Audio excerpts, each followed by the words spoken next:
Bonjour les amis, bienvenue dans ce nouveau podcast du site commentphotographier.com.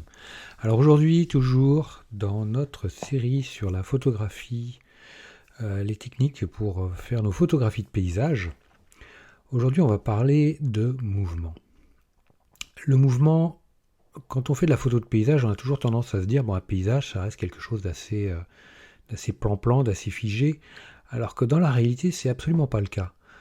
Dans un paysage, on a énormément de choses qui peuvent être mobiles, que ce soit, je dirais, de la végétation, que ce soit les parties aquatiques de la mer, de la rivière, je dirais le vent dans la végétation.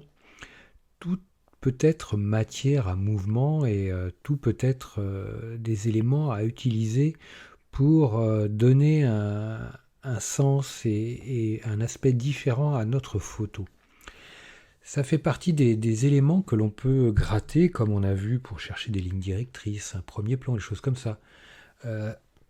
Essayer de capter le mouvement fait partie aussi des éléments qui vont nous permettre de faire des photos différentes de celles des autres. Alors, trouver le mouvement, déjà, principalement sur une photographie de paysage, le mouvement il va venir du vent. Donc le vent dans les arbres, le vent dans les branches. De mémoire, j'avais fait une photo sur le Dead Horse Point aux États-Unis. C'était la formation paysage numéro 11. Donc on a tout un Dead Horse Point, c'est une espèce de gouffre sur le Colorado. C'est gigantesque, on a 600 mètres de vide devant nous. Et on a toute une plaine gigantesque à l'infini à perte de vue. Et on a une crête, j'avais une crête devant moi avec un belvédère et des personnages. Et c'est des buissons relativement secs. C'est des buissons qui sont de buissons de désert américain, des buissons qui sont très durs, très secs, très piquants, et qui s'y frottent, s'y piquent. Donc on a un buisson comme ça en premier plan, et il est gigoté dans tous les sens, tellement il y a de vent là-bas, il y a un vent permanent. C'est comme un ventilateur, quoi. Il n'y a pas de rafale ni de bourrasque, c'est un vent permanent, perpétuel, un peu comme la tramontane ou le mistral dans le sud de la France. Et on voit que sur cette photo-là, sur la formation photo de paysage numéro 11, allez voir ça. Je vous encourage d'aller sur la page formation et d'aller voir ça. Vous voyez que le premier plan est flou au niveau de ce buisson. Ce buisson a du mouvement, a vraiment un mouvement, un sens, quelque chose, un truc un peu particulier. Donner une dynamique, c'est également, par exemple, j'ai fait une photo au niveau de Monument de Vallée, avec, par exemple, c'était Forrest Gump Point, avec la route. Alors je me suis mis sur le côté, et j'ai pris un bus scolaire, un school bus, qui passait pour emmener les enfants navarros à l'école le matin. Et j'ai fait une photo avec une dynamique, un véhicule qui passe. Ça fait partie des éléments qui peuvent être intéressants pour mettre de la dynamique à vos photos, utiliser une route.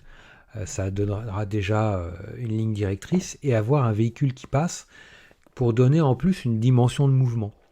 Et ça fait partie des éléments qui peuvent être super accrocheurs et super intéressants pour vos photos. On peut également avoir du mouvement avec, sur la plage, la mer, les vagues. On peut jouer avec le mouvement des vagues, on en reparlera tout à l'heure dans quelques instants. Vous pouvez jouer aussi avec une rivière, un ruisseau, une chute d'eau, les cascades. Ce qui va donner aussi une dimension de mouvement, c'est d'incorporer des détails comme des oiseaux, des animaux. Le vol d'un oiseau sur votre photo, ça peut donner aussi une dimension de mouvement. La course des nuages également. Ça fait partie, on va en reparler. Mais après, pour capter le mouvement, en général, ça peut être un mouvement avec un flou de bouger. Donc là, il est bien d'avoir l'appareil photo sur un trépied pour assurer le fait que le décor soit parfaitement net, qu'il n'y ait pas de flou de bouger. Si on va travailler avec, justement, si vous voulez, par exemple, si vous avez un véhicule qui passe, le vent dans les branches des arbres, vous allez travailler à une vitesse 30e ou un peu plus lent, 30e, 15e, demi-seconde, 15e de seconde. Donc ça, c'est des vitesses où on va prendre des risques à main levée. Donc il faut vraiment être sûr de son coup si vous voulez tenter le truc à main levée. L'idéal, c'est mettez l'appareil photo sur un trépied, prenez un déclencheur souple et faites votre photo 30e de seconde. Là, vous verrez que la mer, vous allez avoir un sens du mouvement dans les vagues sans pour autant qu'elle soit complètement floue. Vous allez avoir un léger flou de mouvement, mais qui va donner une dynamique tout en gardant de la matière au niveau de votre mer. Par contre, si vous allongez un peu votre vitesse, bon, pour ça, vous pouvez vous aider avec un filtre ND, mais déjà au 30e de seconde, vous allez pouvoir flouter les branches des arbres dans le vent, vous allez pouvoir flouter la mer légèrement à donner un mouvement, un véhicule sur une route. Mais en même temps, le ciel va rester net. Lui, il ne bougera, les nuages vont rester nets sans aucun problème. 30e, 15e de seconde, une demi-seconde, le ciel ne bougera pas, lui il restera parfaitement net. Par contre, tous les éléments mobiles à proximité de vous, ou qui vont bouger rapidement, eux vont déjà instiller un flou de bouger qui va être sympathique et qui va participer au mouvement général, de l'aspect de mouvement général de votre photo. Par contre, dès que vous allez allonger la pose, faire 30 secondes au-delà avec un filtre ND, bien là, la mer, par exemple, va devenir entièrement cotonneuse, on ne verra plus les vagues, mais les nuages aussi vont partir en filet et eux aussi vont être empreints d'une dynamique, vont avoir un flou de mouvement, un flou de bouger. Donc vous voyez qu'il y a une échelle qui va partir des vitesses lentes, relativement, enfin pas trop lentes, 30e, 15e, on va avoir un résultat. Par contre, au-delà, 30 secondes à 1 minute, les nuages dans le ciel vont être flous de bouger, la mer va être complètement cotonneuse.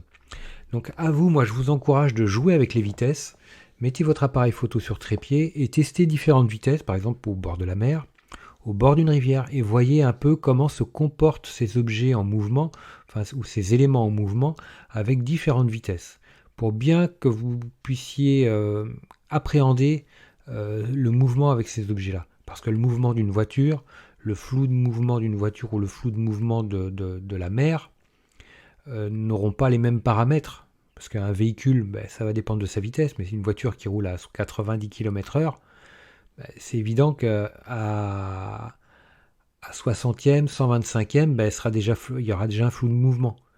Alors que une vague, à 100 ou 125e, vous allez peut-être la voir parfaitement nette.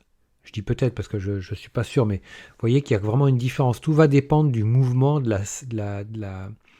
la rapidité de votre objet. Donc c'est là à vous de jouer, de tester les différentes vitesses. Comme ça, vous serez vraiment au fait de ce qui se passe. L'idéal pour avoir ce genre de jeu avec le mouvement, c'est de travailler en mode priorité vitesse. Comme ça, vous allez pouvoir maîtriser complètement votre vitesse.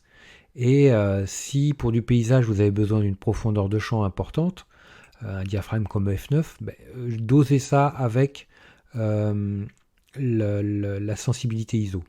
Montez la sensibilité ISO pour faire fermer le diaphragme, pour que l'appareil photo ferme le diaphragme d'une façon suffisante pour que vous ayez et la vitesse adaptée au mouvement que vous voulez donner à votre photo, un diaphragme qui sera complètement cohérent avec votre souhait de profondeur de champ, et puis la sensibilité, ISO, elle sera ce qu'elle sera pour que l'ensemble tienne debout.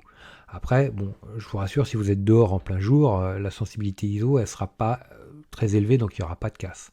Par contre, si vous faites un coucher de soleil en fin de journée, attendez-vous à ce que la sensibilité ISO soit relativement élevée. Mais bon, c'est pareil, si vous faites du RAW, vous pourrez retravailler vos photos et retirer le bruit ensuite en post-production. Voilà pour tout ce qui était le dynamisme et le mouvement au niveau des photos de paysage, les amis. Si ce podcast vous a plu, ce que j'espère, laissez-moi un like, partagez-le, abonnez-vous à la chaîne YouTube si vous le regardez sur la chaîne YouTube. Moi, ça m'aidera, ça sera super cool pour moi, ça me fera super plaisir. Si vous êtes sur Apple Podcast, laissez-moi 5 étoiles, ça me fera super plaisir. Mettez-moi un petit commentaire sympathique. Voilà les amis, puis écoutez, je vous donne rendez-vous pour de prochaines aventures. Ciao, bonne journée, à bientôt. Dernière petite chose avant de se quitter, si ce n'est pas déjà fait, je vous encourage à faire partie de ma liste de contacts pour bénéficier de conseils quotidiens, d'astuces photographiques, de choses vraiment utiles et intéressantes à connaître, à savoir. ou à se faire rafraîchir la mémoire sur certains sujets, il y a toujours un intérêt à avoir un petit lien entre nous au niveau quotidien. Il y a aussi quelques réclames commerciales, je dirais, de temps en temps. Voilà, donc n'hésitez pas à aller voir sur les formulaires du site comment-du6 photographier.com. Vous en avez sur les articles au niveau de la colonne de droite ou autrement en bas d'article, vous avez des formulaires un peu partout et vous pourrez comme ça ainsi faire partie de la liste de contacts. Autre chose également, actuellement, il y a 50% de réduction sur toutes les formations du site commentphotographier.com. Donc vous allez sur le site commentphotographier.com et vous allez sur la page formation, tout simplement. Ou alors comment-du6photographier.com/formation photo.